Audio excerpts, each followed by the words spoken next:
I call to order this meeting of the Scottsdale Unified School District Governing Board. Today is Tuesday, August 2nd. The time is 6 p.m.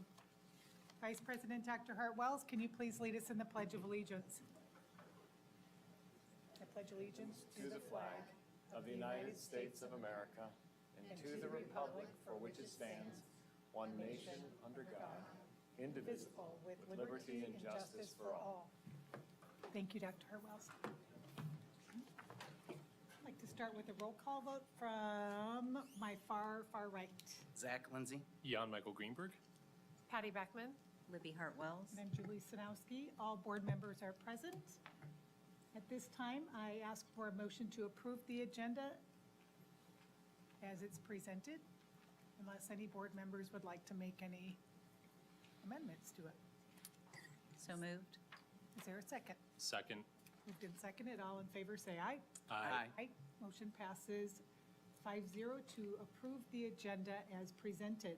We move on to agenda part 3, superintendent's comments. Dr. Menzel. Well, good evening, President Sanowski, Vice President Hart-Wells, and members of the governing board. We sit here on the night before school starts, and so this is usually one of sleeplessness for school administrators and everyone else, but I have really good news to report. Some of you have seen pictures of Kiva over time and wondered whether or not we'd be ready, but I want to thank Mr. Rayler and his team and McCarthy. What they did is pretty miraculous from what I saw this weekend, and I had a chance to stop by this afternoon. And I know that the Matt Gromek and the teachers have all been working double time to get the classrooms ready for students, but it's going to be an exciting start tomorrow.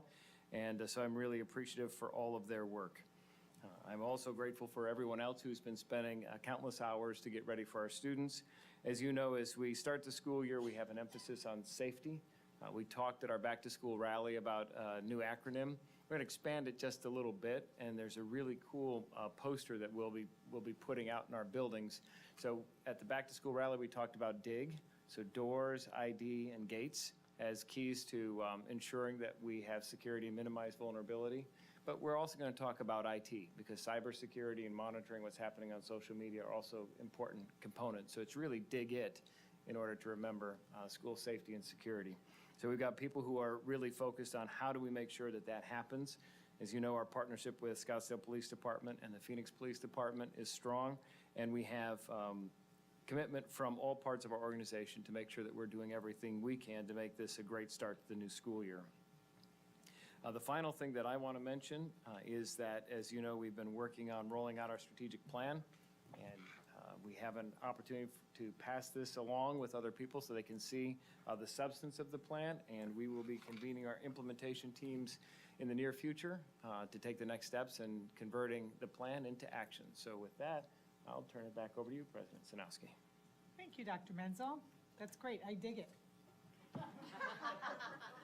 We will move on to information discussion items of our agenda right now, and I believe we're starting off with the fine arts overview. Yes, we are. So as you may recall, in one of the requests for an update, we were asked for a fine arts presentation. Michelle Irvin is here to kind of tell us about all of the many opportunities our students have in fine arts at Scottsdale Unified School District. Michelle? Thank you, Dr. Menzel, President Sanowski, Vice President Libby Hart-Wells, and board and Gladys for this opportunity to talk about the arts programs in Scottsdale. I don't know if this has been done before, so this is quite exciting that we're going to have this conversation. So to start off, we just kind of wanted to talk about what fine arts are. So these are all of the arts that I oversee. So we have our music, band, strings, choir, general music, all of that, dance, I do visual arts, and theater, including tech theater, because it kind of combines in with that CTE aspect of it. I won't read the whole thing for you, but. All right, so the next thing I wanted to talk about is where is enrollment? We are rebounding from a pandemic.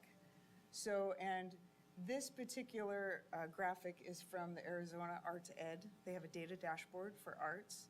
The data from here is pulled in October of each school year. I will say that if you go on there and you pull this up, you'll notice that the reporting for Desert Mountain and Mountainside, MYP and IB are not on there. So As I go through and I look through all that, that's things we are fixed. So this data is not purely accurate. This is how it reports to, but I think as we added some courses, we didn't align that with ADE, but that is fixed now. So the new report in October will have the date. But I thought this is a good kind of place to start. I did kind of compare it with the other school districts where we're at, but you know, the pandemic hit everyone hard. I also wanted to point out that I did not put elementary on here because all of our pre-K-5s are receiving arts, again, little music, visual arts, and physical education per ESSA. So the next thing I wanted to talk about is this is actually data from our SIMR. So this was on the 40th day of last school year. So on the 40th day, that is the percentage of students that were enrolled in the arts per all the enrollment at their school. So as I mentioned before, our elementary schools are sitting at, you know, almost 100%, you know, minus little things. But when we hit that middle school and the high school, more elective options are there with only limited elective opportunities. So some of those percentages kind of drop down, but it gives you kind of an idea where we're at in our school enrollment past like last year. So I'll rerun those numbers for this year and kind of see, but most of the programs have been growing exponentially as we go through. The next thing I wanted to talk about is capital override dollars. Like, how do I use those dollars? These are some of the pretty general things. I do give an allotment of that capital money to each site for them to choose what they want.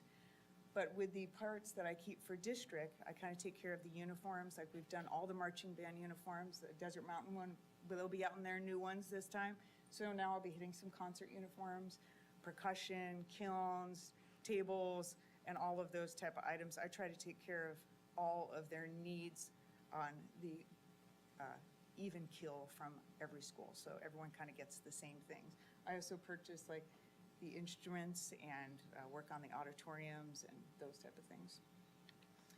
So I want to show off this because right now, as far as I know, for Scottsdale, we are the only people that have one of these and the next slide. So this is actually at Oak. And when I got in this position, I walked into this room full of like just junk everywhere. And it was always a dream that we had some kind of central inventory. So if a child district instrument breaks, a teacher can send that in for repair, and now they can request to have put one back in. So we have instruments in kids' hands every day. So they're not waiting 3 weeks for a repair company to come and do it. So if you guys would ever like a tour, I'm very proud of it. We have it all there, and that's all the instruments. They've all been repaired, cleaned, set up, in order, labeled. So it's very exciting. So it's all ready for the first day. So as they're turning in their requests, we get them out to them within 48 hours. Equally, we have a sheet music library now. So we had a district inventory, but it was kind of shoved in a space. We now have a place where the teachers come. I had 5 teachers today come. They're picking out their literature. They're talking in groups. They're looking through it. It's all organized by type of ensemble, level of ensemble. So they can go through and say, oh, I can only do soprano and altos for my group. They can go through there, see what grade it is. And I'm working on getting them festival notated. So if they go to festival, it'll actually be starred. These are festival pieces cleared by that. So then we talk about auditoriums. This was quite a big thing, and I would like to really shout out to Dennis Rayler again, how much he has helped me with this process. Him and I working together to get the rigging fixed. We've worked on pick covers.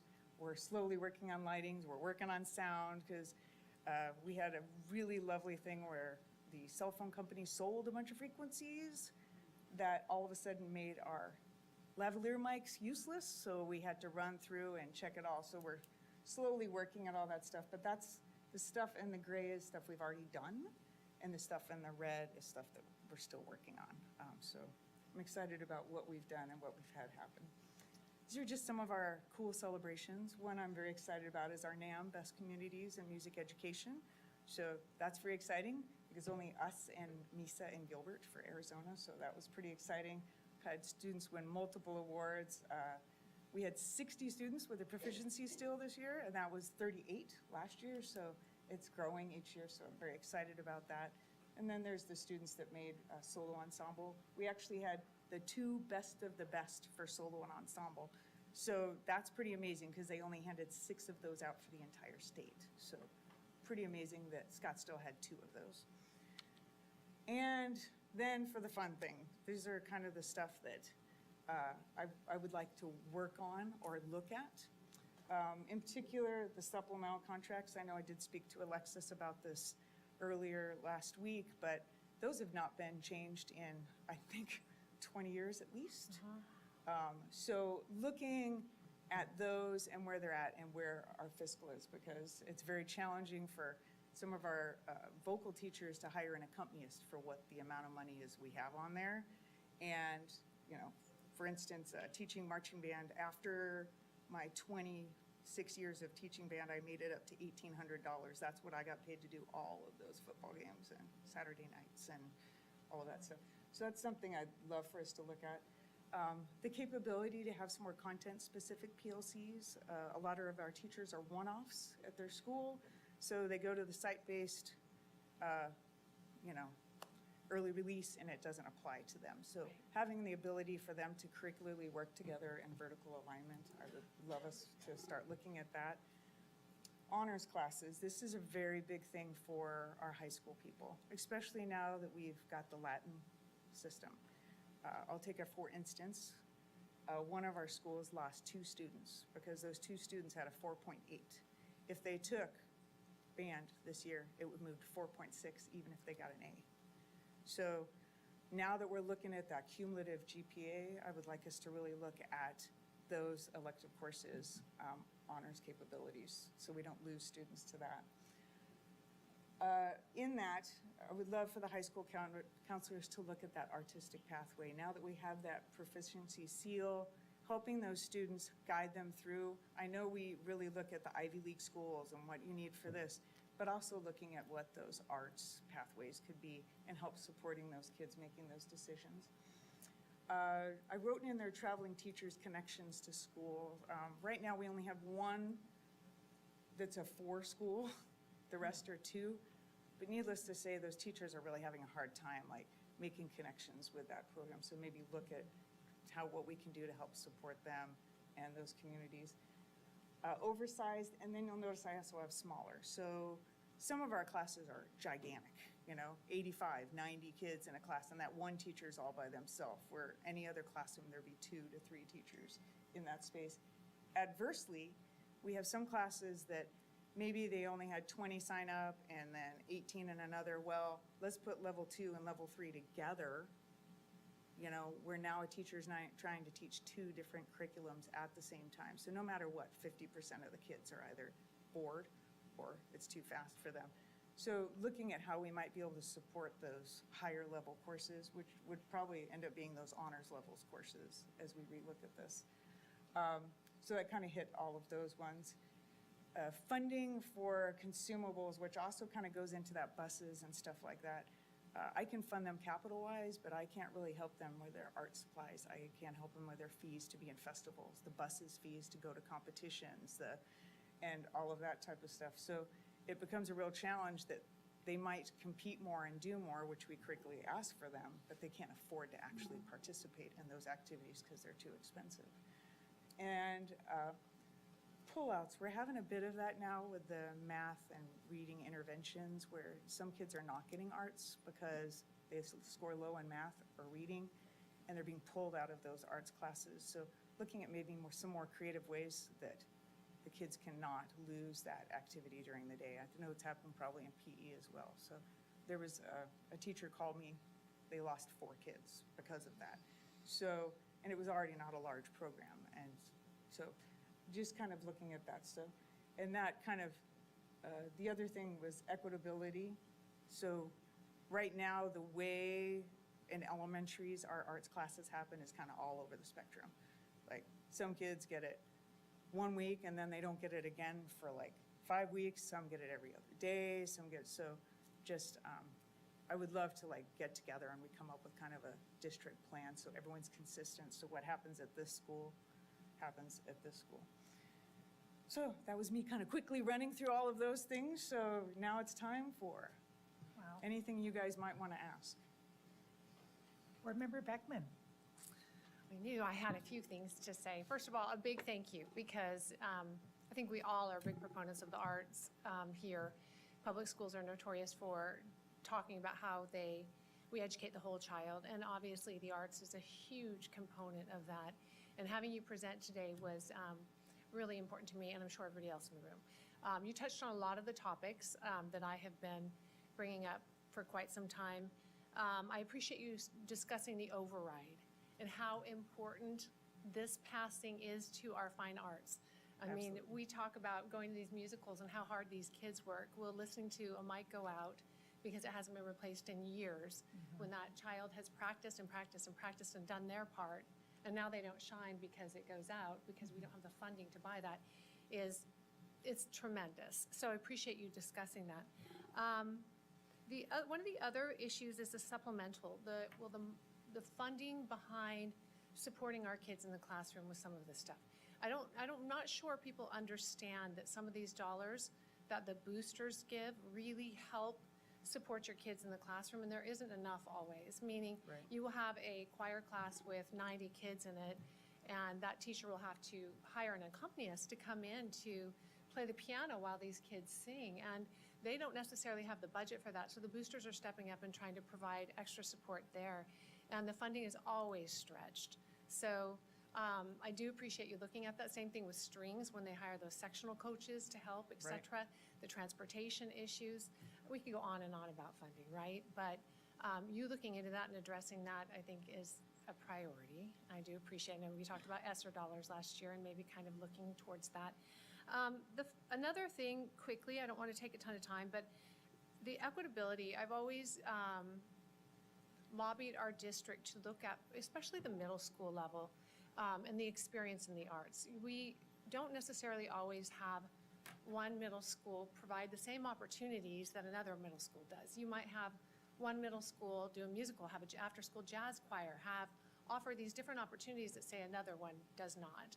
And I know sometimes it's a matter of numbers and the kids that are available to do these things, but I would love to see some sort of expectation, maybe, of we're going to have this minimum that is available for our kids to participate in. I know a couple years back, when you were not in this position, Michelle, it was sad to me that one of our middle schools didn't do a musical that year for whatever reason, but yet we got to see all over the district that another one was providing that opportunity. So it was disappointing. So, and then finally, those numbers and the percentages that you put up, when you see the middle school kind of drop from middle school to the high school level, I'd really like to see us focusing on that bridge. Yes.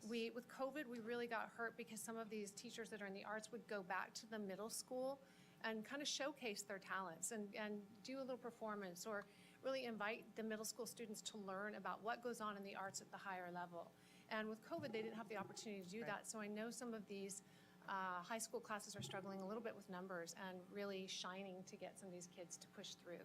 So if we could maybe make sure that's an expectation too, that at the middle school level, I know the educational minutes are a big thing, but that we free up some time so that we can kind of bridge the two. Right, absolutely. And I know I'm speaking quickly, but I do appreciate this, I really do. Oh, and me too. Thank you so much. Thank you, Board Member Beckman. Others? Yes, Dr. Hartwells? Well, I'm guessing most of you probably don't think I'd be the first person to speak in support of the arts. But if you've heard me speak, you've heard me say Leonardo da Vinci was first and foremost an artist. And I do not see any tension between science and the arts. And you actually, one of your slides, have in very small print some of the outcomes as a result of studying in the arts. And I firmly believe that those are transferable skill sets, regardless of where those kids go. I had a question, though. I'm glad you're here. I'm glad we've been able, as a board this year, to be supportive of your efforts and the teachers' efforts, and the kids' efforts. But along those lines, the teachers, can you just give? I think you mentioned it. You have one teacher who's serving 4 schools, and then how many other teachers are serving 2? So right now at the elementary, we have a band and a strings teacher that are covering 4 schools.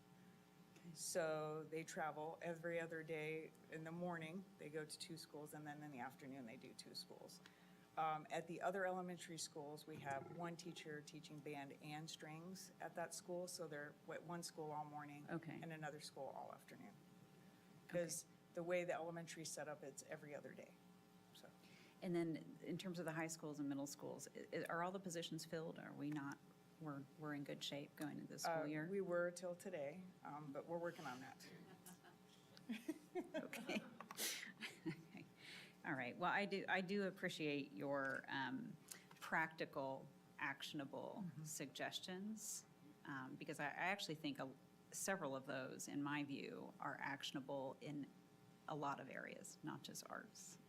Yes. And particularly that equitable access Yes. across the board, kind of seeing that some substantial differences, and that we should prioritize ironing out. Absolutely. So I like the honors class idea. I think that's a nice pull. I just want to comment, you mentioned that you think your observation is that going to the Latin system will help some of these kids make decisions to stay in the arts. And I just want to remind us that this board refused to implement that Latin system for 2 more years. And so I would like to put that back on the table for reconsideration for this very reason. Right. No, thank you, Michelle. Thank you.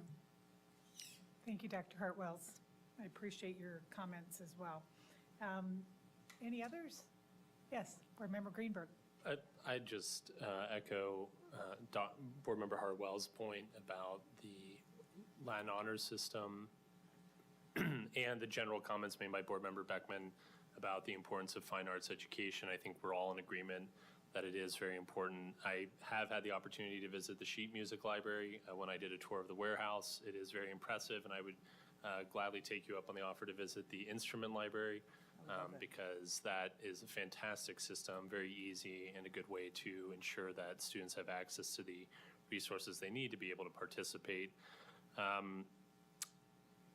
would also say, in discussing the FTE point about 1 teacher to, 50 students in an ensemble, that actually goes to one of the major issues that schools face during recessions is they often cut fine arts education, but in reality, that is the best area to keep because you have, 1, an extracurricular activity that draws students in. 2, it does have so many connections to performance in math and science and other subjects. And 3, you can have 1 teacher to a large group of students as opposed to some of our other elective courses, which are very small and focused. So obviously, whether we are in a recession or whether we will face another recession like the one in 2008 is unknown to me, but it is something to always keep in the back of the board's mind and administration's mind that if financial situations do change, being strategic about which fine arts and which electives to keep is important. So thank you for that, and I hope you're able to recruit whatever teachers we need. And I'm sorry that happened at the last minute. Thank you, Board Member Greenberg. If there are no others, comments, I'd like to add my 2 cents worth here. I really appreciate you being in this role in particular because you have walked the walk and you have lived with some of these areas that we continue to need to improve on. And so I appreciate that. I also know that you are trusted because of that, but also because of your history in this district. So thank you for leading this work, not just of saying everything's great, but identifying our needs, like looking at the chart on what we need to do. I'm like, yep, yep, yep. And I know teachers, our programs are very staff-driven.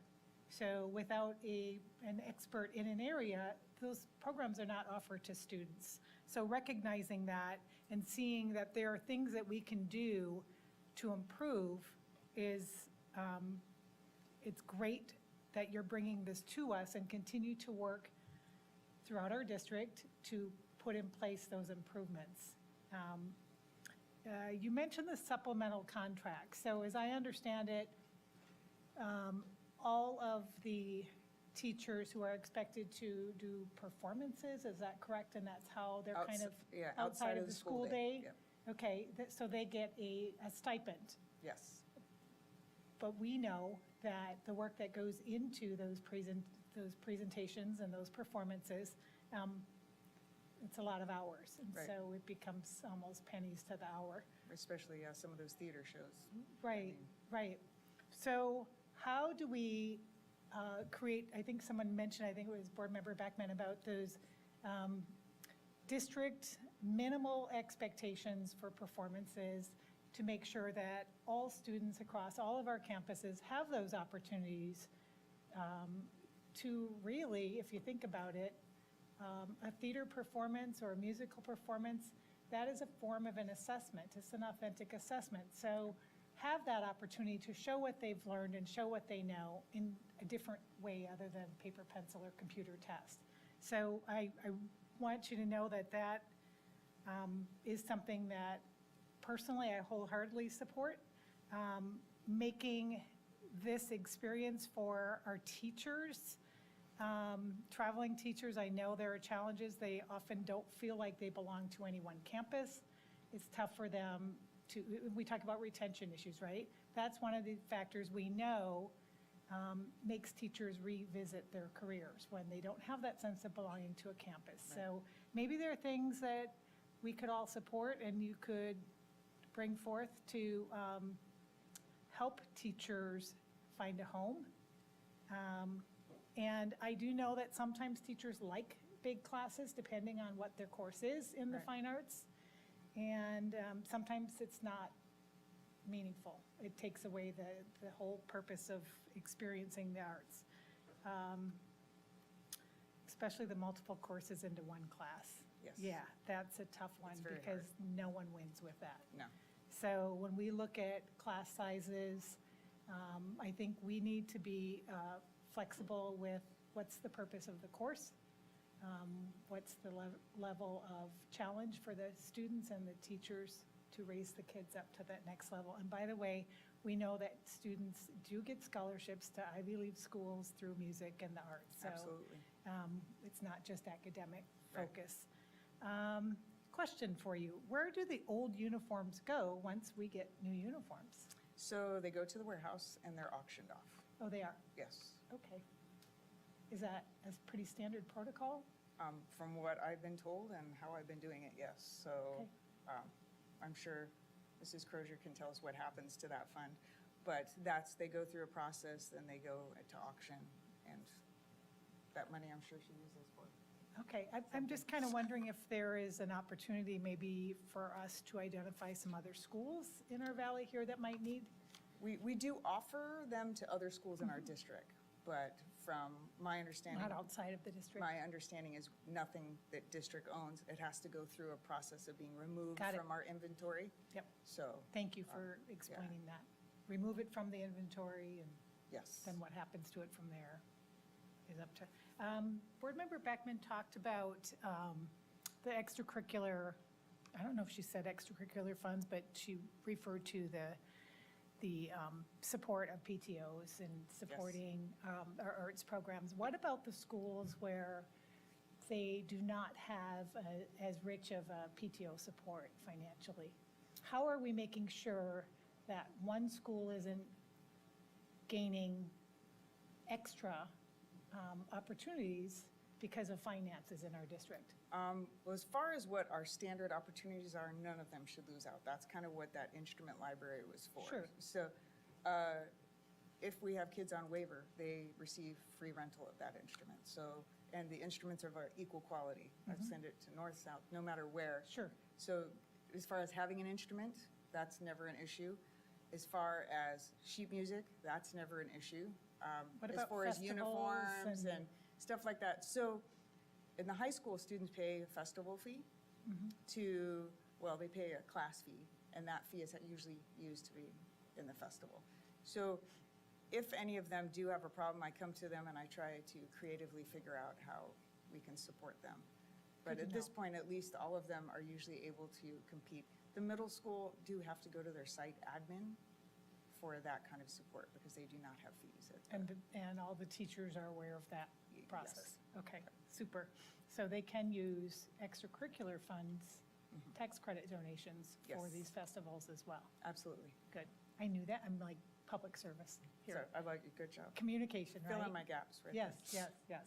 Okay, seeing that there are no other questions or comments, I want to thank you again for the work that you're doing and continue to let us know how we can help support this. Awesome. Thank all of you. Thank you. I really appreciate it. And now we move on to the action items of our meeting this evening, starting off with 5A, approval of the agreement for access to video systems between the City of Scottsdale Police Department, SPD, and Scottsdale Unified School District, SUSD. So we don't have a formal presentation tonight, but this is an agreement that we've been working on for some time.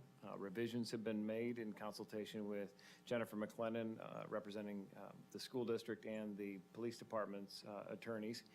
Jennifer can answer questions, and we also have representation from the police department if people have them. I believe this agreement will enhance our security protocols and is another extension of the positive partnership we have with Scottsdale PD. Governing board members, Vice President Dr. Hartwells. Thank you, President Sinowski. Ms. McLennan, could you just give a very high-level review over what this contract permits and does not permit for our community, please? Sure. Madam President, Dr. Hartwells, members of the Governing Board, and Dr. Menzel, the proposed agreement before you is an agreement for access to the district's security systems that are already up and running. Access would be granted to the Scottsdale Police Department only in an emergency situation. An emergency situation is one that is emergent and a health and safety concern would be presenting. So it would not be an agreement that would allow the city for access at times when there isn't such. The district will remain in control of its security systems and its cameras and will be permitting access through its server, so the district can shut off access if there were a concern regarding the agreement. And the agreement is also cancelable within with a brief period of time, so it has a very short cancellation fuse.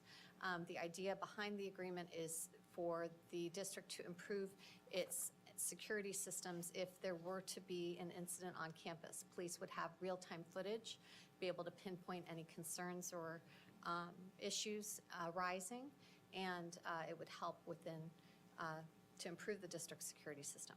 So that's the purpose of it. Thank you. I have no other questions. Thank you, Vice President Dr. Hartwells. Any other board members have questions or comments?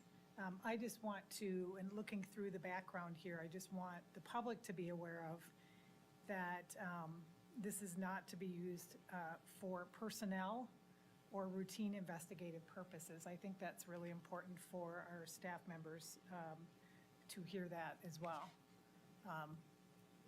Anything else to add? Seeing none. All right. This time, I ask for a motion to approve the agreement for access to video systems between Scottsdale PD and Scottsdale Unified School District. So moved. Is there a second? Second.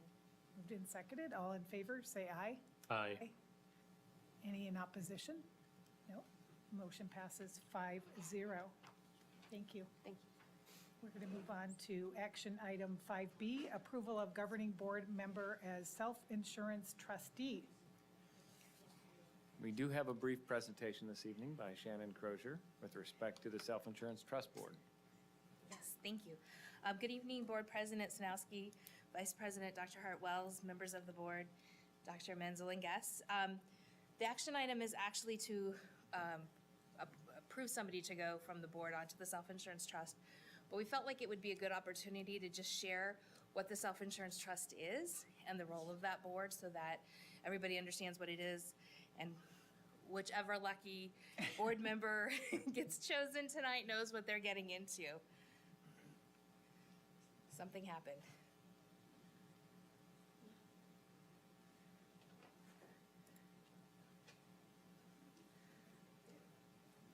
I don't know. Are you sure we can't?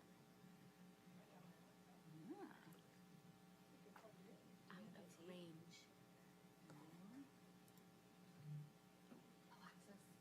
There we go. There we We're go. up. Okay. Whew. All right. So we'll start over here. So the self-insurance trust, The district had a trust that went back several years that only encompassed property casualty and workers' compensation. In May of 2019, the CFO at that time, Jeff Gadd, had talked to the board, worked with various groups, and brought forth to the board to change that self-insurance trust to encompass all three areas: property casualty, workers' comp, and employee insurance. So that agreement was approved in 2019, and it consists of one governing board member, one district administrator, which is the CFO, and then 3 community members. Those community members have varying terms as well. So basically what the board expectations are is to approve the funds that are within that trust. They look at the expenditures that are going through. Generally, those are to pay Kairos, which is our medical insurance, to pay the Alliance, which is our workers' comp, and to pay the Arizona Risk Retention, which is the property casualty insurance. There's small little invoices that go through that account as well, but those are the 3 major things that come through for that account. So basically, the board is looking at how the investments are doing, what plans they want to, that have been brought to the governing board for insurance, what they want to approve as well for insurance costs, and then looking at how we're doing with the expenses within it. So basically, like it says there, preserve, protect, invest, and to make payments.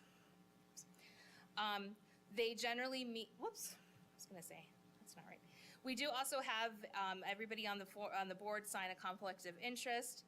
And I did put the link, I don't think it'll work because this is a PDF on here, but I do have the link to the trust agreement on here, but that information is also on the district website. So within the district website, we can have all of this information so anybody can see what that trust agreement is. We have 6 accounts that are in the trust. 3 of them are checking accounts, so medical, property, and workers' comp checking accounts, so that's where we can quickly pay bills if we need to. And then we have the same 3 accounts in money markets that are being invested. They're varying terms, so some are short-term money markets, a couple of months. Other things are a few years out. And so we've worked with Wells Fargo, our banking institution, to look at what are short-term needs, what are long-term needs, and then they'll contact me and say, okay, you have a mutual fund that's about to, or money market that's about to expire. Do you want to reinvest? Do you need more cash in the account to be able to pay bills? How are things going? Do you want to do a short-term investment, a longer investment? So we work with them on that part of it. We are required as a district to follow ARS 35-313 for our investments. Basically, it says you have to be very careful about what you invest in. We can't invest in risky activities or bonds. It's pretty non-risky activities that we put those things in. Wells Fargo does manage those activities for us, but it is a very limited amount of what we can actually invest our funds in. Very low risk.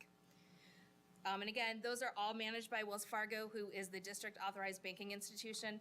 Part of the reason when we did the trust is we had money at Wells Fargo, we had money at Charles Schwab, we had money at different investment places, and we said, no, that's not the best way. We need to have this all in one place. So we now have all of those funds under the 6 accounts being invested and watched over by just one financial institution, which is the one that's approved by the district. We do follow open meeting law. We have our notice and our agendas are posted at least 24 hours in advance on the district website. The documentations and presentations are all available on the website as well for review. The presentations are straight in the agenda. So when you see the agenda, you see everything that's going to be presented for that meeting. The meetings are quarterly, so it takes a little bit. We can't post the meeting minutes until after they've been approved. So there's a little bit of delay in getting those meeting minutes. However, you can see the agenda in a timely manner. The meetings are held on generally Thursday afternoons at 4. We had a little flexibility this year with some, people saying, oh, I've got things going on that day, can we move it to the morning or other times? Generally, they're Thursday afternoons at 4 quarterly. We try to maneuver those so that they don't hit on half-day releases or professional development days or testing days, things that are harder for our parents to get out and get away from their parental duties to be able to come to these meetings. And they are held over at the Main Street office. So that's kind of a quick overview of the Self-Insurance Trust. Yes, Board Member Beckman? Shannon, can you take 2 seconds, since you did this presentation, I really appreciate this, and kind of differentiate between the self-insurance trust and the risk retention trust? Sure. I know there's always, we consistently use the term trust. Yeah. And our community gets confused sometimes about the difference between the two. Yes. The self-insurance trust is the district's trust. So we have that is an agreement that is made, that was drafted by our district, approved by the governing board, that says this is how we shall invest and run our meetings and whatnot with these funds, and what these funds consist of. The Arizona Risk Retention, or Arizona Trust, is a company or organization that was formed a number of years ago that encompasses property casualty for districts all over the state. They have a trust as well, but their trust is run by an organization separate from our district. They have their own trust board that's made up of district officials from throughout the state, but it is a trust. So basically, our trust is our money, and then when we pay our money, it goes to the self-insurance, or the Arizona Risk Retention Trust, that is governed outside of us, but is a trust that I think has roughly 98% of the schools within Arizona that they oversee and handle to manage their property casualty insurance. Thank you. Yep. And I think we even on our website have a little, what is the trust and what is the Arizona risk, to kind of just, because it is confusing. Thank you. Board Member Vice President Dr. Hartwells. Thank you, President Sinowski. That's a mouthful, isn't it? Shannon, could you just remind us where the fiduciary responsibility touch points are here? Sure. So within the self-insurance trust, the trust board itself oversees the management. When it comes to decisions like should we reinvest or not reinvest our funds in a mutual fund, that falls on me to make that decision. But the overall, how the funds are invested or how we spend those funds reside within the board itself and are voted on within the board itself, the self-insurance trust board. So when I asked about the fiduciary responsibility, the trust itself as an organization have a fiduciary responsibility to the district? So they're making decisions based on, so what generally happens, like with insurance, I will come to the governing board and say, our insurance is gonna go up X amount of dollars, this is what we'll recommend, and we'll bring that to the board. But I will also take that to the self-insurance trust board and say, this is our recommendation, this is what the governing board has, and so basically, we're getting approval on both sides. Ultimately, they kind of follow with what the governing board is directing as well. But they're making the decision on how the funds actually are spent within the self-insurance trust. Okay, I'm asking about a legal fiduciary responsibility of the trust to the district, not necessarily I appreciate the process, that there's some, kind of oversight. I can be of assistance. My law firm drafted the trust agreement. I did not, but I have reviewed it. And the fiduciary responsibility for the management of the funds that the trust holds falls on the Board of Trustees under the trust agreement. But ultimately, the money is the district money, and you all are the ultimate trustees of the district's money. So, does that make sense? I think maybe this might be just a little deeper conversation, so I'll just have that outside of that. Thank you. Yes, course. that's helpful. And then I had one other question, which I wrote down. I brought this up before, and this is with respect to policies. And I appreciate that the state law has put a framework around what the investment decisions can be, what's permissible. But inside that box, that permissible box, the trust does not have any investment policies that guide, given that the trustees turn over some policies that ensure consistent performance and consistent goal setting.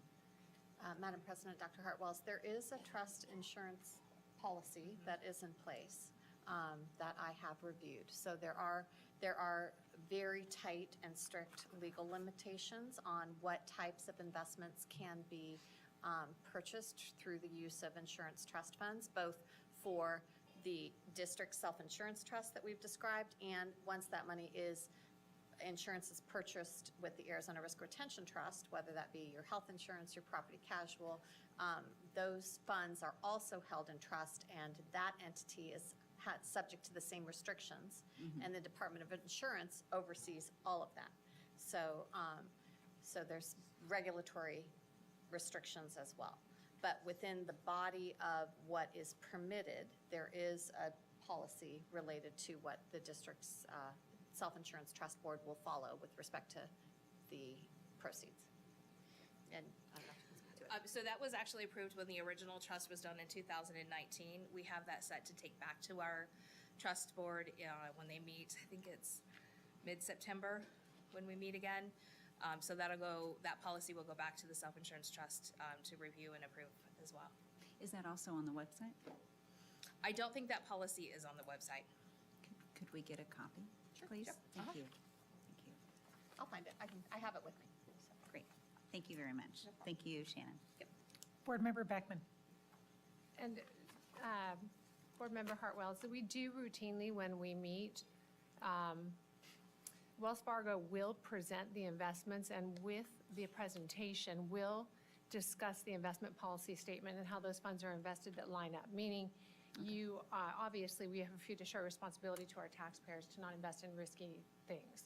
And so you will see that we are limited to things like money market and fixed income instruments that are very, very safe.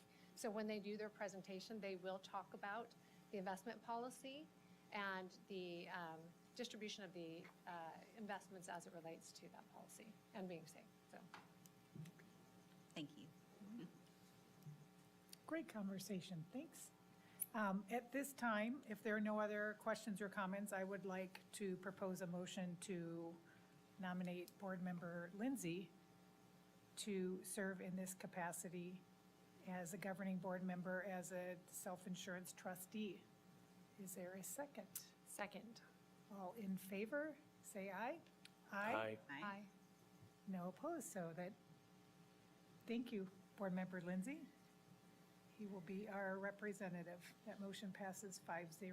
Thank you again, Shannon, and I think you're going to be sticking around I'm for a just while gonna up stay here, here. right? Yes.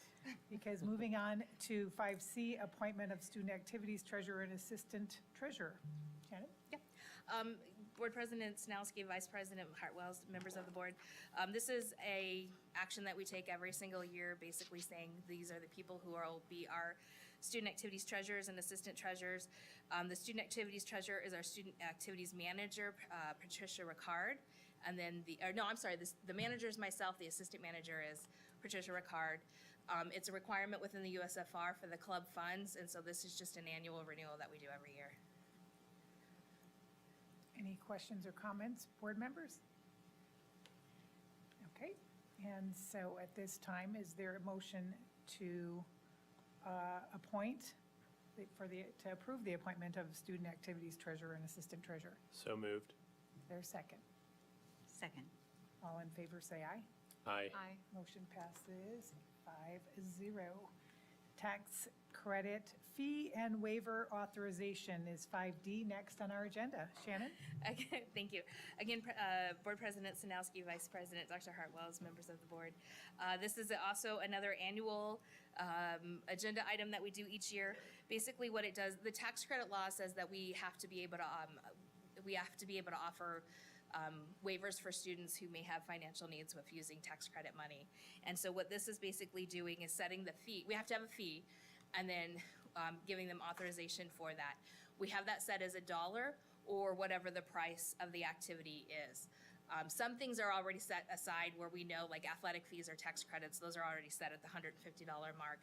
But this covers field trips, after-school programs, extracurricular activities, the arts classes that they might do after school through tax credit. So basically sets it at whatever the fee needed to collect. And the idea being is that they're not supposed to collect more than what they would actually need for that activity.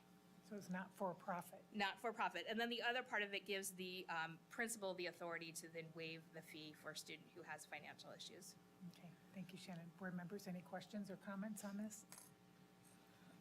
Yes, Board Member Hartwell. Thank you, President Snowski. I just had a thought, and maybe you're tracking this.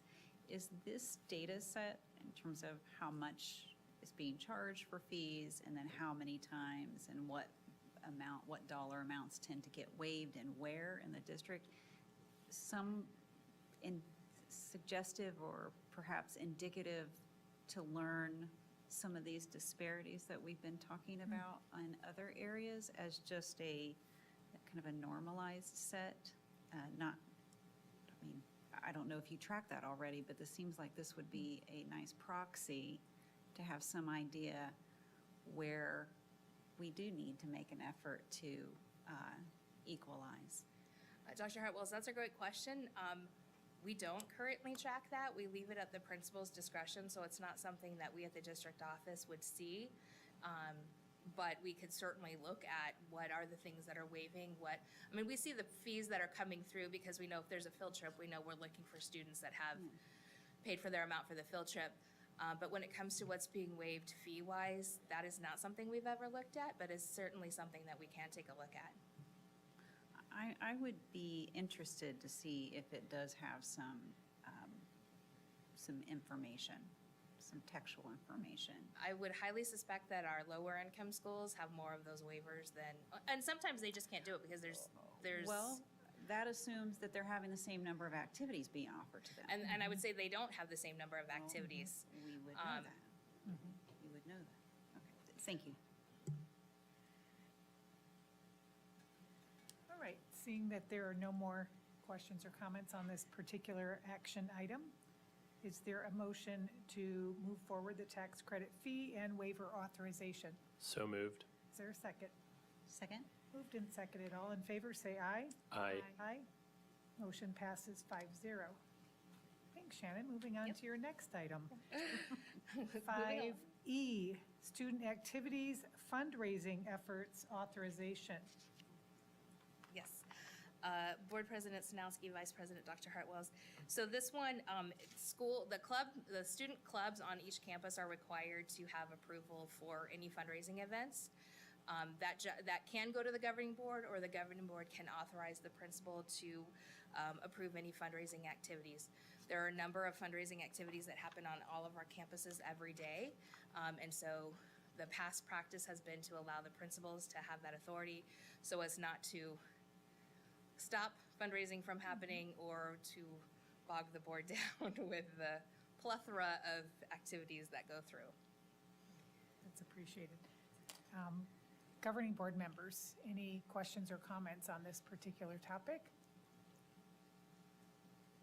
Seeing none, I will ask for a motion to move this particular item, 5E, Student Activities Fundraising Efforts Authorization, forward. So moved. And seconded? Second. And seconded. All in favor, say aye. Aye. Motion passes 5-0. Moving on to authorization of check signers. Again, we are privileged to have Shannon Crozier leading this Again, particular action item. President Snelsky, Vice President Dr. Hartwells, authorization of check signers. Most of our checks go through the district where it's signed by Dr. Menzel and myself. However, there are accounts that we occasionally end up having to write a check to, writing an actual check. The case being that money goes into a clearing account each month and we have to write a check to Maricopa County, or a direct deposit comes back and we have to write a payroll check directly out of the checking account to an employee. Most of our accounts the signers are Dr. Menzel, myself, our Director of Finance, who is Lisa Martinez, or Elizabeth Martinez, as well as our Director of Purchasing. We have a new Director of Purchasing who is Roger Spivey. Have been the signers on all of those accounts, and are the signers on most of the accounts. Occasionally, we have a couple accounts that have other people. The payroll account has Our payroll director, Lindy Evans, on it, or food services has Patty Bilberry on it. We have a two-signer method, so every check must be signed by two individuals, and then bank reconciliations are done by somebody else and signed off by other individuals. So we have multiple checks and balances in there for the accounts. Do any governing board members have questions or comments on this particular topic? Vice President Dr. Hartwells? Thank you, President Snowski. And Shannon, I just wanted to remind the community that the purchasing director is not found on the finance page of the website, but rather over in purchasing. So in case that ends up being just an inadvertent confusion. Shannon clarified that for me earlier, so that I would share it. Thank you. Thank you. Any other questions or comments? All right, seeing none, I make a motion to approve the authorization of authorization of check signers. Is there a second? Second. And all in favor, say aye. Aye. And motion passes 5-0. 5G, authorization of execution of agreements and/or contracts. I think this is my last one. So President Sanowski, Vice President Dr. Hartwells, members of the board, this basically gives authorization to various employees to be able to sign contracts for the district. Those contracts are reviewed by outside counsel, almost it's like the little DJ ones that we see all the time. We'll review those and sign off on those, but the larger contracts are reviewed by our legal department or outside counsel and then sent over to the appropriate assistant superintendent or associate superintendent to sign off. These would be contracts generally that go with like a purchasing item where they want a contract signed as well with a purchase order. And again, those are not issued and signed until it's been reviewed, purchase order is done, then the agreement is signed. So this just gives various district personnel the authority to sign any contract. Thank you. Are there questions or comments? Yes, Vice President Dr. Hartwells. Thank you, President Snowski. I just want to clarify, so there is a standard operating procedure for due diligence before signing and binding the district on the contract where there's no monies involved? We're not talking about Generally, contracts with no, costs? Dr. Hartwells, yes, generally these contracts are ones that would have money involved with it. So it is reviewed by outside counsel. And then it is not supposed to be signed until purchasing has gotten the PO, and it's kind of a combined PO, and the contract goes with it. So then if purchasing is doing this, then the check signer authorization is bypassed? And these individuals then also have? No, these are not the same as the check signers. So purchasing department is reviewing the purchase order or reviewing the procurement to ensure that we have proper procurement for the item that we'd like to purchase. And then if there's a contract, some companies will require a contract to go with it. And for example, prom venue, even though we have a purchase order, they'll require a contract to go with that purchase order. So we'll have outside counsel review the contract, say, yes, we are okay with the terms of this. And then the purchase order is done and the contract is signed and it goes to the vendor. So the SOP here is the legal part of this goes through outside counsel today because we know Yes. in-house counsel.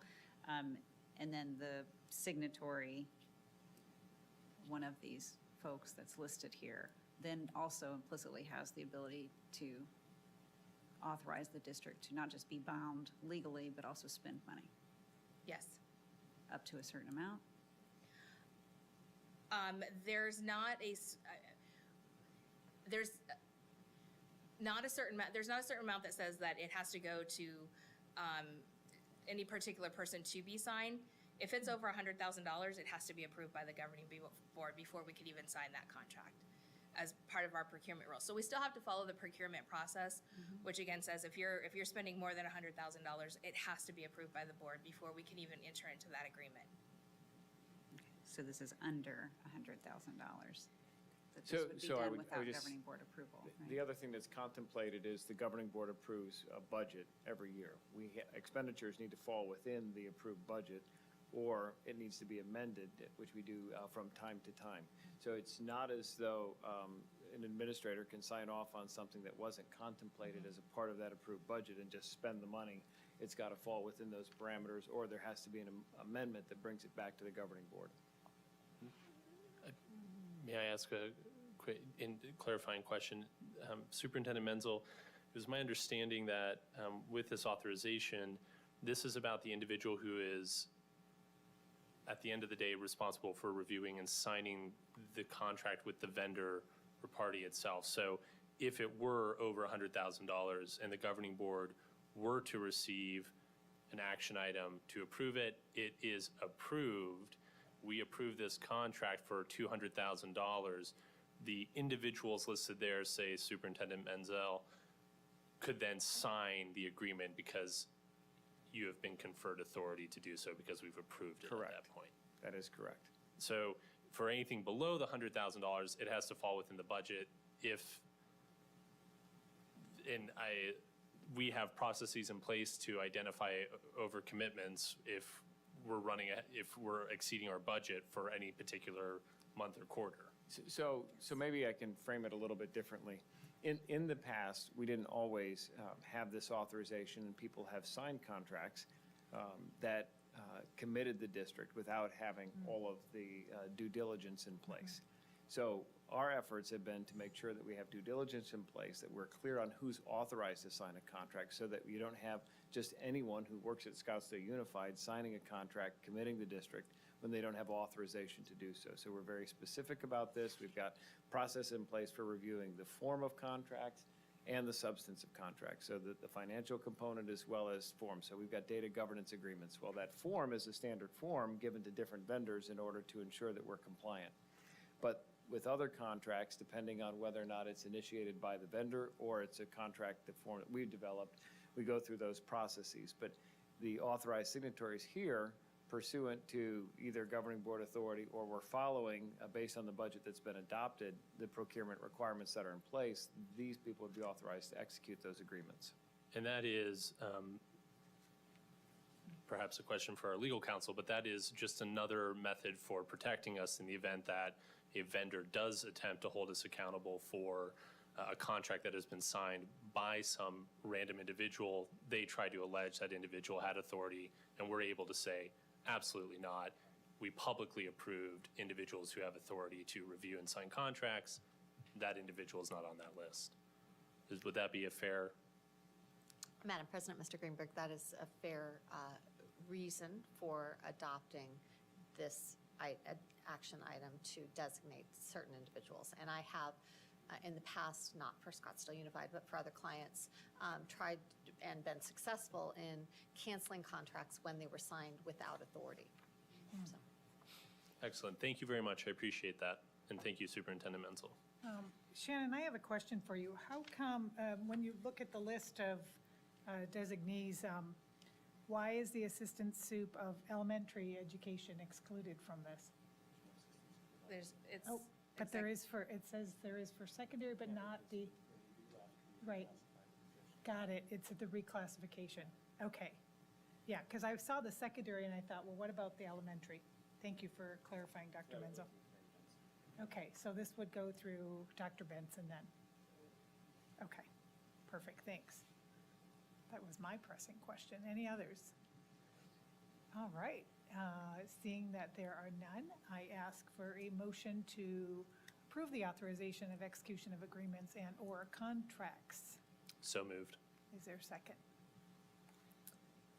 Second. All in favor, say aye. Aye. Aye. Motion passes 5-0. We are moving on to, I believe we are on the H, the alternative evaluation cycle for highly effective continuing teachers, and I believe Alexis is leading that? She gets the next three. Yay, okay. Good evening, President Sanowski, members of the board, Dr. Menzel.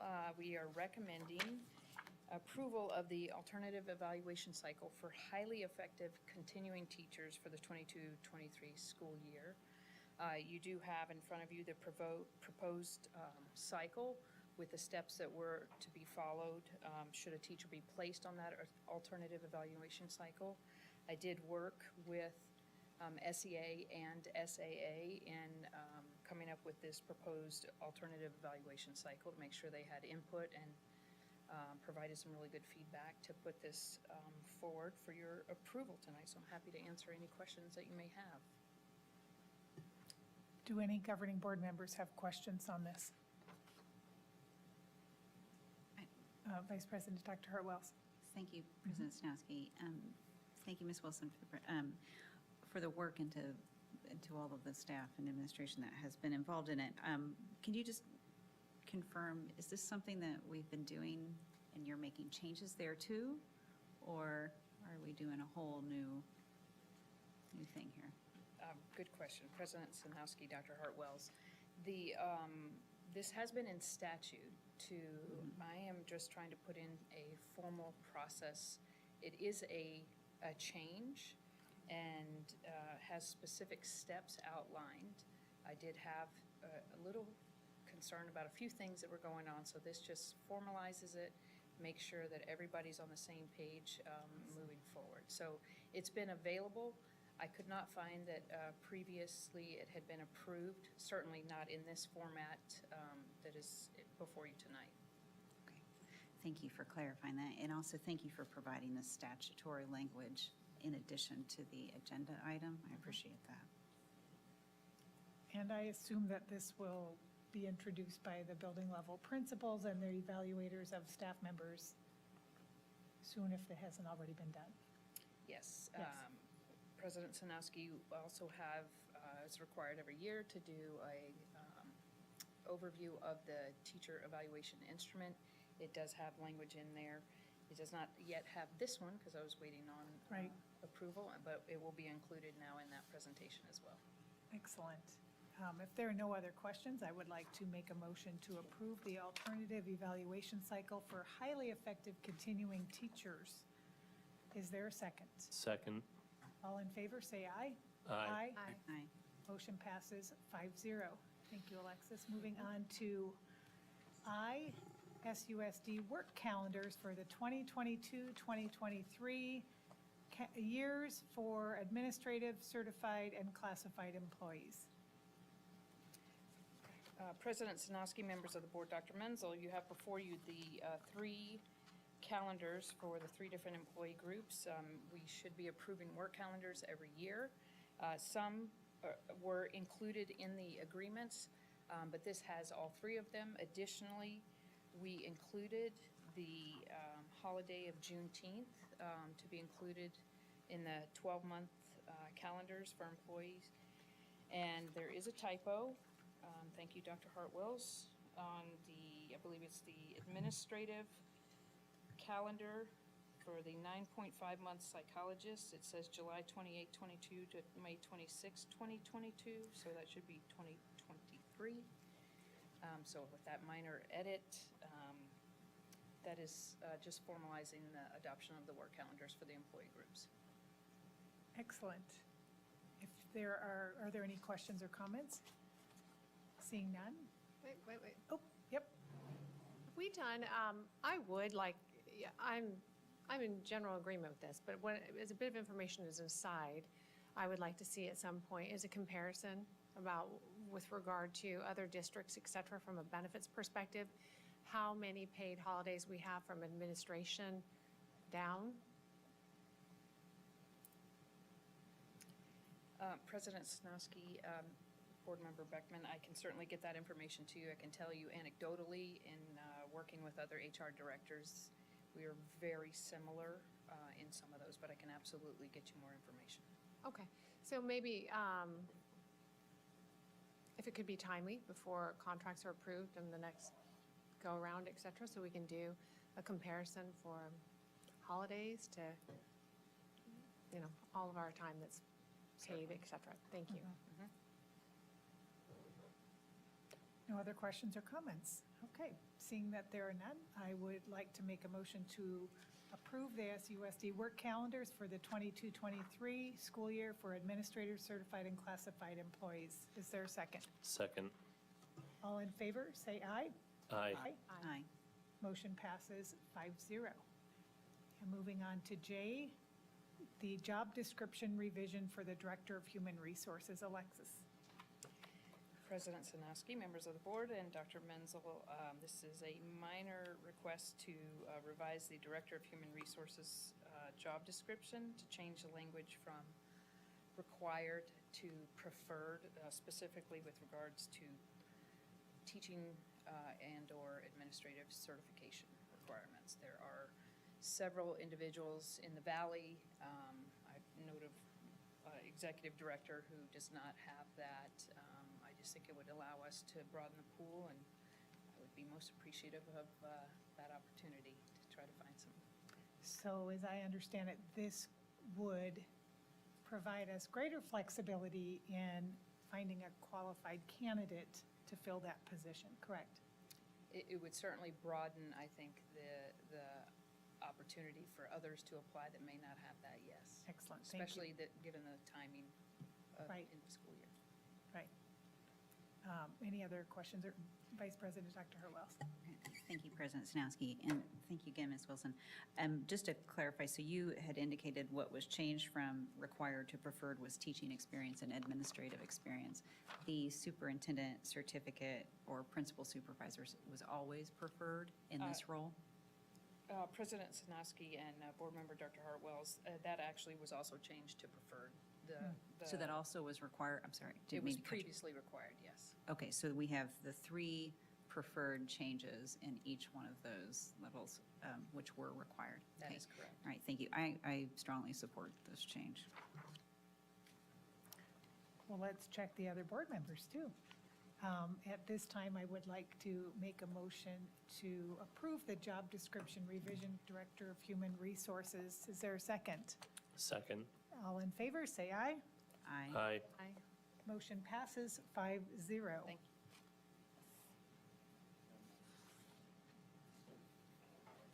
Board Member Greenberg is going to. You can't just say that right now. And then We're moving on to the Audit Committee Thanks. recommendation. And that discussion will be led, no, we're on to, the amended, I'm looking at our proposed agenda. The amended IGA with City of Scottsdale for audit services. Board Member Greenberg. President Sinowski, Vice President Hartwells, members of the board. As you are aware, we approved an IGA with the City of Scottsdale to help us conduct internal audits of various departments. We began with the Hohokam audit that went through last year and this year, and that is now concluded. The Audit Committee and the administration worked with the City of Scottsdale to conduct a risk assessment to determine what area would be the best place to start with a new internal audit.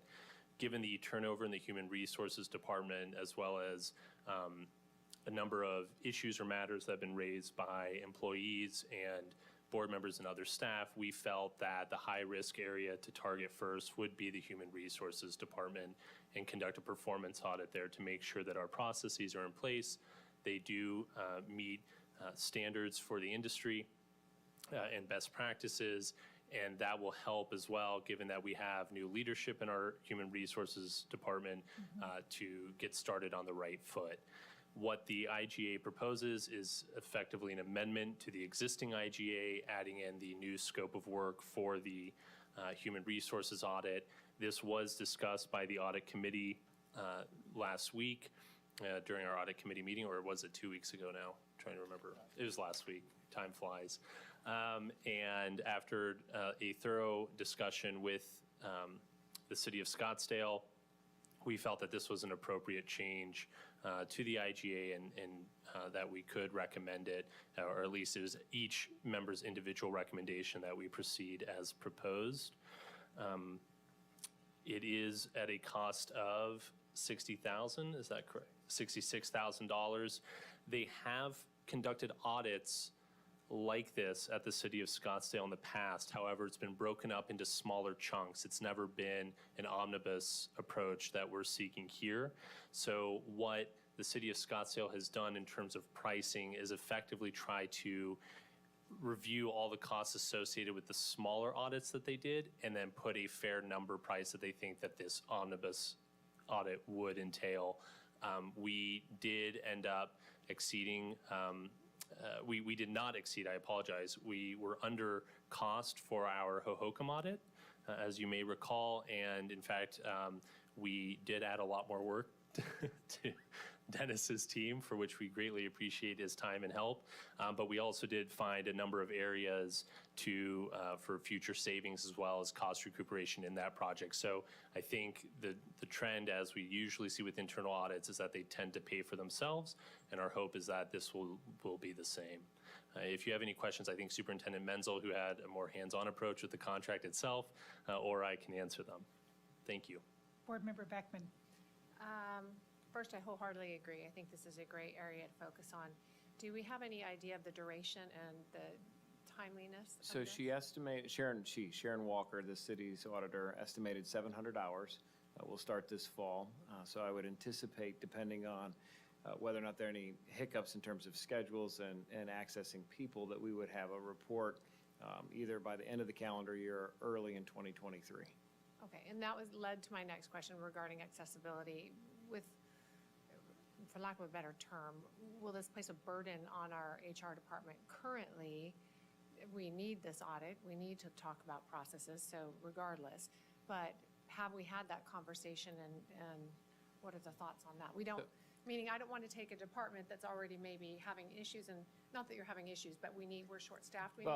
We need to hire someone, we're going in and we're auditing you and then placing further That's burden. part of the challenge, but when we discussed this with Sharon, one, there are 4 areas, 2 primary and 2 secondary here. So strategic and operational planning is to serve as a trusted advisor to management, be helpful and accessible to employees, protect organizational risk while allowing management to make quick and important decisions and provide accurate data. So that's part of this audit. We'll be looking at strategic and operational planning. So are we positioned to do all of those things as the HR department? The next one is staffing services, which is to help assure appropriate workforce levels are met, employees are recruited and selected to create a diverse workforce. Might sound like strategic planning goal 3. And the contract workforce is appropriately managed and the organization is in compliance with employment regulations. So it's the heartbeat of what HR does. Then the other 2 areas are looking more specifically at employee training and development to ensure employees have the skills necessary, including legal compliance, technical, supervisory, managerial, and other, and then compensation and benefits in order to attract and retain. So it's a really wide net. And I talked with Alexis about this. Part of the opportunity here is, with all the changes we have, we can step back and review, do we have the right people, the right structure in order to provide the kinds of services that a highly functioning HR department provides. And because you don't want to bake in inefficiencies in your system, doing the audit now, even though it may take some more time, is going to pay dividends down the road. And so that's part of the balancing act. But we'll work with the city. They've been reasonable to say, whatever it takes in order to get the work. They don't have hard and fast deadlines that don't acknowledge some internal pressures that we might have. Last question, 700 hours starting in the fall, what does that mean? Well, they have Meaning, multiple staff members who can do different parts of the audit. So what are we targeting? When do we think we'll have the audit finished and presenting the? Well, I'm hoping it's either December or early in 2023. Okay, thank you. Yeah, and I would just add to that, I think, again, Dennis can speak to this. It is obviously, it does take up time and resources to participate in these audits, but I think that the benefits long-term, as Superintendent Menzel pointed out, are clearly there. And I think politically it's important too, in terms of being able to say, we are being fiscally responsible. We do go through these processes to make sure that funds are being spent appropriately. And one of the areas that we identified in the Hohokam audit, and we did discuss in the audit committee last week as a point that we do expect we will uncover in this, is that to do things the right way, to do things following best practices and the standard industry practices or standard operating procedures, we don't have the staffing we need to do it effectively the right way. So Dennis is having to double up on responsibilities. His team is having to double up on responsibilities. And that's a story I think is worth sharing to our constituents and to the public at large. Superintendent Menzel and the superintendent, regional groups that you have, in working with legislators to point out, look, it's not, teacher pay is very important. These things are very important, but it's about recruiting the whole staff and services team to make our schools really function and to be fiscally responsible, because every time we lose staff and we have to cut corners, not legally, but cut corners in terms of we're going to skip this process that would otherwise be done, that's an opportunity for money to be misspent or overspent and lost and not recouped. So it's tough, but I think internal audits are time consuming, but I think the audit committee's view, each individual member's view, was that this was a good time to do it just because everything is so fresh and new in the department. Thank you, Board Member Greenberg. I really value this type of work because it does detect our strengths, so we can continue those practices. It also really makes apparent our opportunities, right? Our, things that we can improve upon as a system, instead of just keep plowing through doing the same thing the same way over time, because as our needs change, our system should be changing too. So I do appreciate the brave work of audits and auditors, and I think the $66,500 is a investment that would be easy to recoup on the other end of it. So if there are no other questions or comments. And we budgeted $100,000 for internal audit work this year. So it's possible that we could move on to the next area once this one's complete, and we'd still have some money in the budget for taking that next step. Lovely. All right. Is there a motion to amend the IGA with the City of Scottsdale for audit services? So moved. Is there a second? Second. All in favor, say aye. Aye. Motion passes 5-0. Thank you. Authorization of expenditure DL Sales Corp. MERV 13 filter services is our next item on the action docket. Mr. Rayler is here for the next two agenda items. For us to learn how expensive these increases in air cleanliness cost our district overall. I think we'll probably do another internal audit of the filters. Good evening, President Sinowski, Vice President Dr. Hartwells, members of the board. Pretty simple item tonight, $631,955. We, back in 2018, I believe our expenditure was $156,000 for filters. So the MERV 13 filters, I believe the market is taking advantage, quite honestly, and using COVID as a way to jack up the prices, but they are what they are. And so that's what we're going to do to protect our students in the classrooms. Yep. Any questions? Yes, Vice President Dr. Hartwells. Thank you, President Sinowski. Thank you, Mr. Rayler, for everything you do, including keeping these filters changed. I have a clarifying question. In the text of the background, you're changing out 3 times a year. In the cost estimate, we have changes per year at 5. Yeah, so Can you originally, with MERV 8s, we were changing them 3 times a year.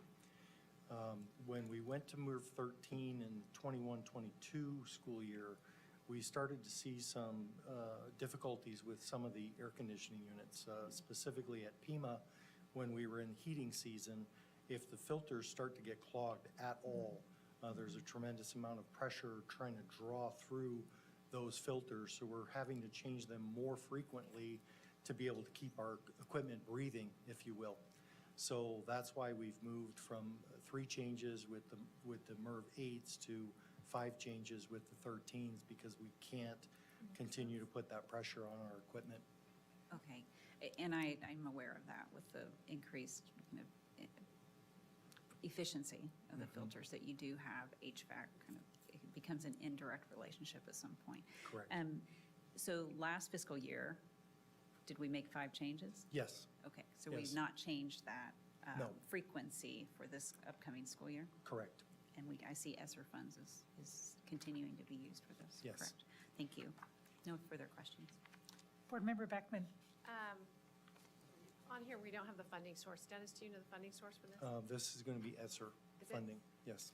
Okay, thanks. Board Member Greenberg. With the upgrade from 8 to 13, which is pretty significant, have we seen increased repair or maintenance costs on the AC units from what we would normally expect because of the use of these higher grade air filters?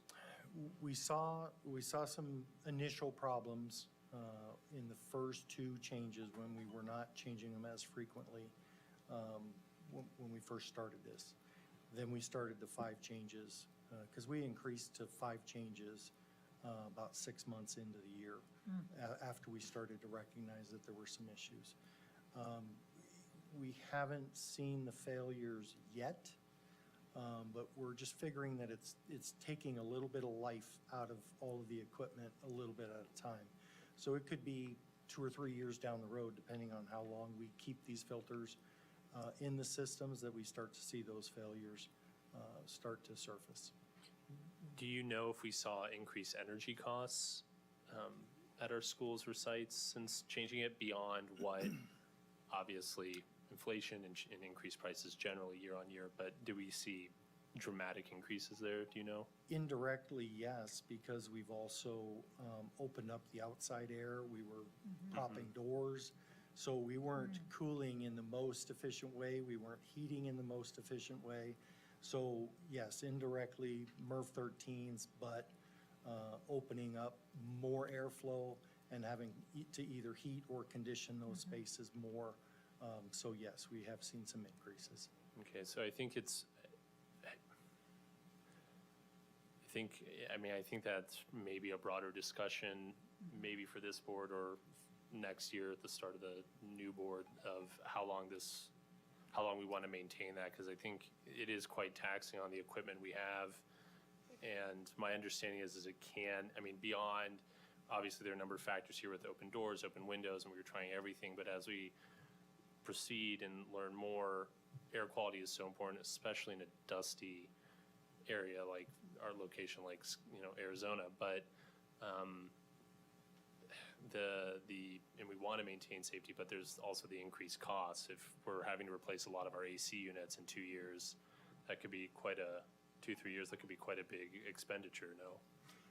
And it wouldn't necessarily be replacing the whole unit.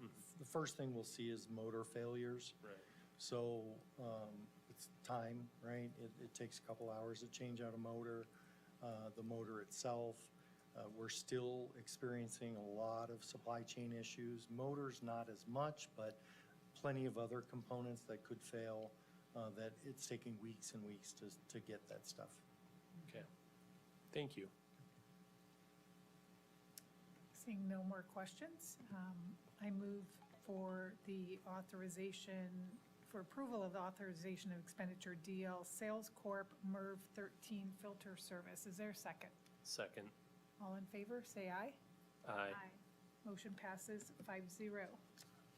Dennis, thank you to your crew, too, for keeping all those up and running. And let's talk about M, authorization of expenditure for Desert Canyon Middle School variable frequency drive replacement. So this one, as I'd mentioned before, we have a new project manager, Carlos Monreal, that we've brought to the district. I actually just looked on his building renewal grant dashboard that he keeps in Smartsheet, and we are now up to $900,000 in school facilities board awards. Nice. So he's really making some headway for us. But this particular one is for the VFD up at Desert Canyon Middle School, Desert Canyon L. One central plant covers both campuses, and there are 2 500-ton chillers up there. One of the chillers is completely out of commission until this VFD is replaced. The last conversation we had after I wrote this board agenda is that we might get the VFD in December. Does that Isn't mean? Isn't that awesome? Does that mean that they're not going to be having Air conditioning? air conditioning for the beginning? Yeah, of the we're going school? to hand out wet towels for the first day of school. Fans? Yeah, actually, we had, there's 2 500-ton chillers. The one 500-ton chiller was working just fine last week, and then this week it gave us a heart attack. But we did some service work to it last night, and today it was running at 44% at 44 degrees, meaning that it was idling, putting out some killer water. So we're very, very happy with its performance right now, as of today. Our team has also, since we have vacated the 2-story at Apache, we've pulled one of our air-cooled chillers from that campus, and we put it on a trailer with all the pumps and other equipment and drag it over to Desert Canyon. We've hooked it up, and it's ready to go. So as to supplant that 500-ton chiller, we've got that all ready to go. So we should be in really good shape. Today was, I think it was 106 today, and it was pushing out nice cold water. So we're knock on wood, we're feeling pretty good about that. So it just goes to show that taking care of the equipment, making sure that it's properly maintained. We had some trouble with the cooling tower that provides the cold water to the chiller, and so we've got that resolved, and the chiller's working as we expect it to. So we really don't feel that we'll have a problem, but who knows? But we're prepared for it. Thank you again to your crew for keeping things running and doing what it's supposed to do, so thanks. Thank you. Yeah. Thank you. Seeing there are no other comments or questions, I'd like to make a motion to approve the authorization of expenditure for Desert Canyon Middle School variable frequency drive replacement. Is there a second? Second. All in favor, say aye. Aye. Motion passes 5-0. Thank you, Dennis. Thank you, Dennis. Get If some sleep tonight. if I you could can. just make one quick comment about the audit. I'll get you a memo, but we have received funding back from both Chase and SPS Plus to the tune of almost $600,000 due to the audit. So I'll get you that information. I thought you were going to make a joke. Too tired. I'm too tired. Thank you, Dennis. At this point of our meeting, I would like to make a motion to go into executive session as stated on our agenda. Is there a second? Second. All in favor, say aye. Aye. Motion passes 5-0. We are going to go into executive session at this time.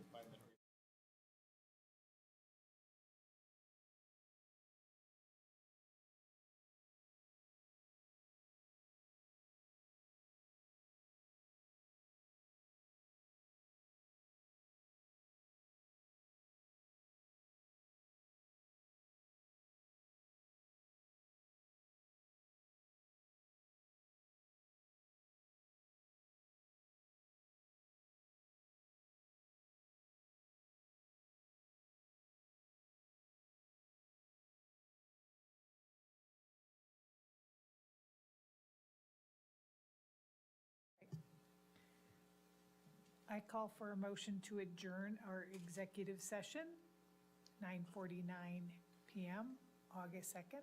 Second? All in favor? Aye. Aye. But I was adjourning. Is it now a Yeah, special Yes. session? yes. I don't count all that, do I? The Not yet. Executive session? Not yet. Okay, got it. Okay, and I would also like to make a motion to adjourn this special meeting. Is there a second? Second. All in favor? Aye. Aye. We adjourn this meeting at 9:49 PM, August 2nd, 2022.